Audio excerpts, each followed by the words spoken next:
Hello बच्चों, let's read this question. The question says that बच्चों match the column type question है। यहाँ पर दो कॉलम है, column first, column second. Column first में कॉम्प्लेक्स गिवन है, कॉलम सेकंड में इसका प्रॉपर्टी गिवन है। तो बच्चों हमको कॉलम फर्स्ट का कॉलम सेकंड के साथ में करेक्ट मैच कराना है और इसके बाद करेक्ट ऑप्शन को आइडेंटिफाई करना है। तो सबसे पहले समझेंगे की कॉन्सेप्ट। की कॉन्सेप्ट होगा प्रॉपर्टीज ऑफ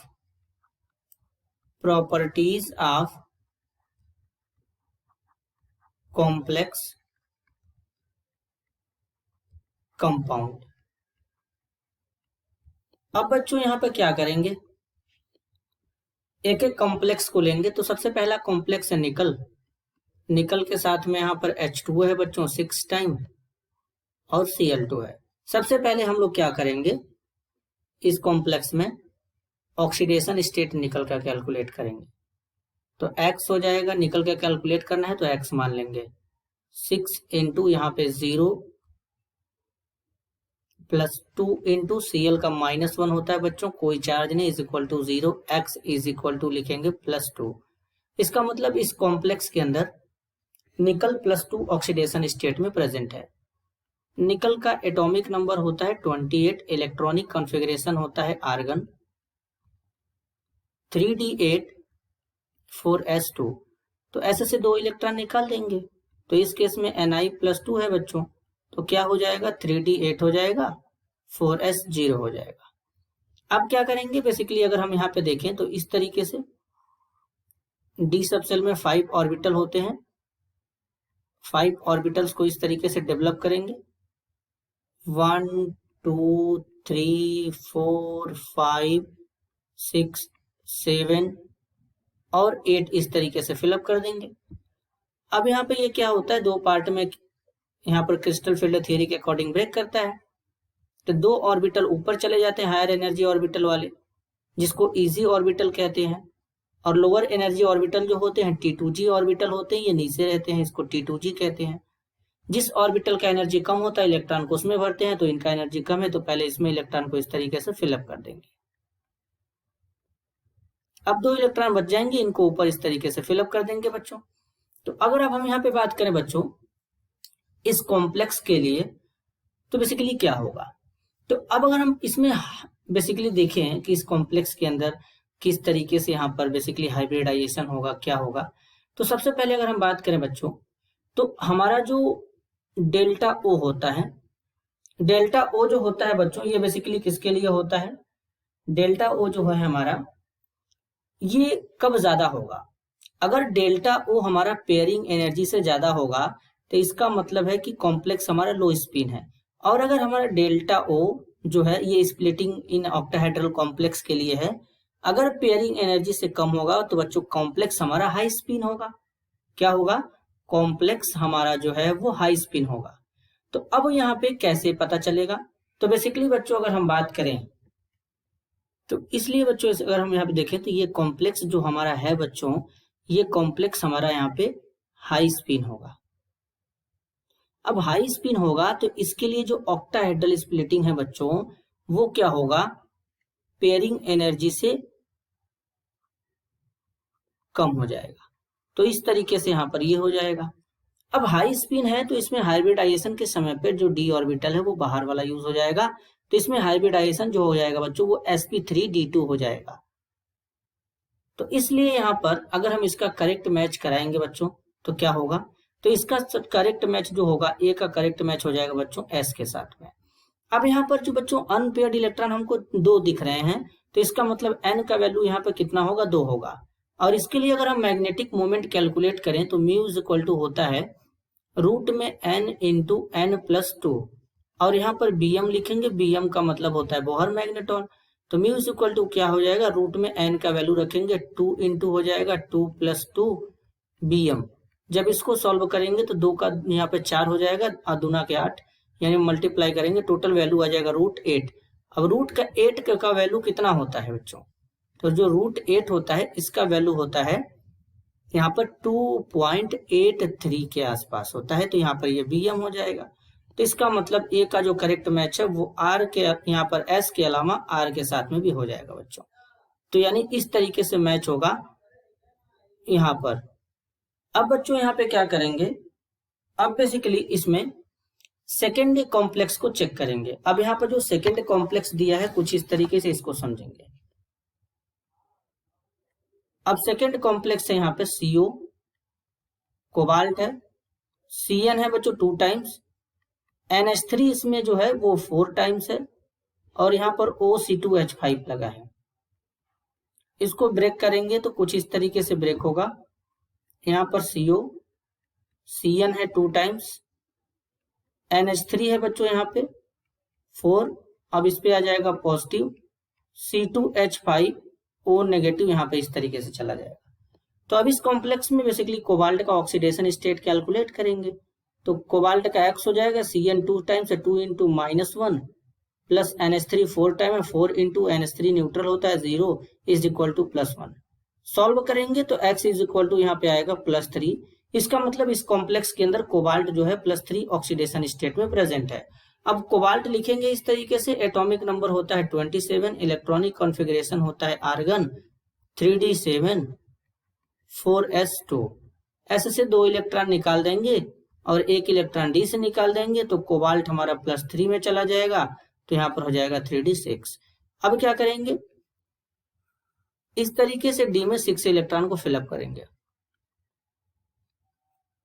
1 2 3 4 5, ये 6 हो जाएगा बच्चों। अब यहाँ पर एक S हो जाएगा और दूसरा P हो जाएगा। तो अब इस केस में देखिए तो यहाँ पर जो कोबाल्ट +3 में है और यहाँ पर ये जो इसके साथ में Cn और NH3 लिगेंड है, ये स्ट्रॉन्ग फील्ड के जैसा काम करेंगे तो अनपेयर्ड इलेक्ट्रॉन को पेयर्ड करा देते हैं। तो जब D ऑर्बिटल में इलेक्ट्रॉन पेयर्ड हो जाएंगे तो कुछ इस तरीके से शो होंगे। एक ऑर्बिटल में 2 इलेक्ट्रॉन हो जाएंगे, फिर तो 2 यहाँ पे ऑर्बिटल वैकेंट हो जाएगा, एक यहाँ पे S आ जाएगा, 3 P आ जाएगा। अब इस केस में यहाँ पे क्या होंगे, ये ऑर्बिटल्स हमारे यूज हो जाते हैं, तो 2 D यूज हो जाता है बच्चों और एक S 3 P, तो हाइब्रिडाइजेशन D2sp3 हो जाएगा। तो इसलिए इसका जो मैच हो जाएगा बच्चों किस तरीके से होगा, तो बेसिकली जो B है तो B का मैच किस तरीके से होगा, B का मैच केवल हमारा हो जाएगा P के साथ में, क्योंकि ये केवल और केवल D2sp3 हाइब्रिडाइजेशन ही शो करेगा। इसके अलावा आयनाइजेशन आइसोमेरिज्म शो नहीं करेगा, अनपेयर्ड इलेक्ट्रॉन है ही नहीं, तो यहाँ पर मैग्नेटिक मोमेंट का वैल्यू इतना आ नहीं सकता। और इसके केस में ये लो स्पिन कॉम्प्लेक्स है तो इसके केस में पेयरिंग एनर्जी जो है कम हो जाएगा ऑक्टाहेड्रल कंपेयर में, तो ये वाला कॉन्सेप्ट बनेगा। तो लेकिन ये वाला कॉन्सेप्ट इसमें नहीं बन रहा है बच्चों, तो इसलिए अब नेक्स्ट कॉम्प्लेक्स के ऊपर चलेंगे। इरिडियम के साथ में Cl6 है, -3 का चार्ज लगा हुआ है। तो सबसे पहले इस तरीके से यहाँ पर कॉम्प्लेक्स को समझेंगे। इरिडियम है, इरिडियम के साथ में यहाँ पर Cl है 6 टाइम, -3 चार्ज है बच्चों। इस तरीके से यहाँ पर एक कॉम्प्लेक्स है। ऑक्सीडेशन स्टेट कैलकुलेट करेंगे, x इंटू 6, यहाँ पर x + 6 into -1 is equal to -3 हो जाएगा, यहाँ पर -3 होगा।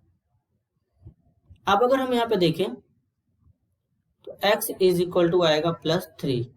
इरिडियम जो होता है इसका एटॉमिक नंबर होता है 77, इलेक्ट्रॉनिक कॉन्फ़िगरेशन होता है ज़ीनॉन, ज़ीनॉन के साथ में होता है 4f14, 5d7 होता है, 6s2 होता है, S से 2 इलेक्ट्रॉन, D से 1 इलेक्ट्रॉन, तो इसके ऊपर आएगा +3 का चार्ज। इस केस में हो जाएगा 5d6 6s0। अब यहाँ पे ऑर्बिटल्स को बनाएंगे इस तरीके से। D में हमें 6 को भरना है यहाँ पे, तो बेसिकली D में जब 6 भरना है तो क्या होगा, किस तरीके से होगा, यहाँ पर Cl प्लस IR+3 के साथ में स्ट्रॉन्ग फील्ड लिगेंड के जैसा काम करेगा, तो इलेक्ट्रॉन्स पेयर हो जाएंगे, तो अनपेयर्ड इलेक्ट्रॉन नहीं बचेंगे। तो इस तरीके से D में 2 ऑर्बिटल, एक S का 3 P का ऑर्बिटल हो जाएगा। तो एक Cl यहाँ पे, एक Cl यहाँ पे, एक Cl यहाँ पे, एक Cl यहाँ पे, एक Cl यहाँ पे, एक Cl यहाँ पे, तो इसमें हाइब्रिडाइजेशन बच्चों कुछ इस तरीके से होगा।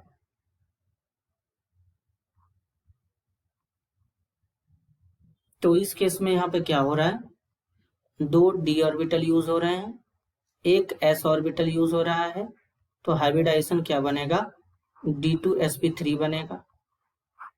तो अब इस तरीके से अगर हम इसके लिए देखें तो इसका करेक्ट मैच किसके साथ हो जाएगा, पी के साथ में हो जाएगा। आयोनाइजेशन आइसोमेरिज में शो नहीं कर सकता, अनपेयर्ड इलेक्ट्रॉन इसमें है ही नहीं, तो मैग्नेटिक मोमेंट इतना आ नहीं सकता। अब ये लो स्पिन कॉम्प्लेक्स है तो इसके लिए डेल्टा ओ जो है बच्चों वो ग्रेटर होगा पेयरिंग एनर्जी से, लेकिन यहाँ पर लेस देन दिखाया तो इनमें से केवल एक्स के साथ मैच करेगा। अब डी को चेक करेंगे, PtCl2NH3 है बच्चों, किस तरीके से है यहाँ पे समझेंगे। तो सबसे पहले यहाँ पे प्लेटिनम लेंगे, एक प्लेटिनम हो जाएगा इस तरीके से, साथ में यहाँ पर Cl2 है, NH3 है, Br2 है।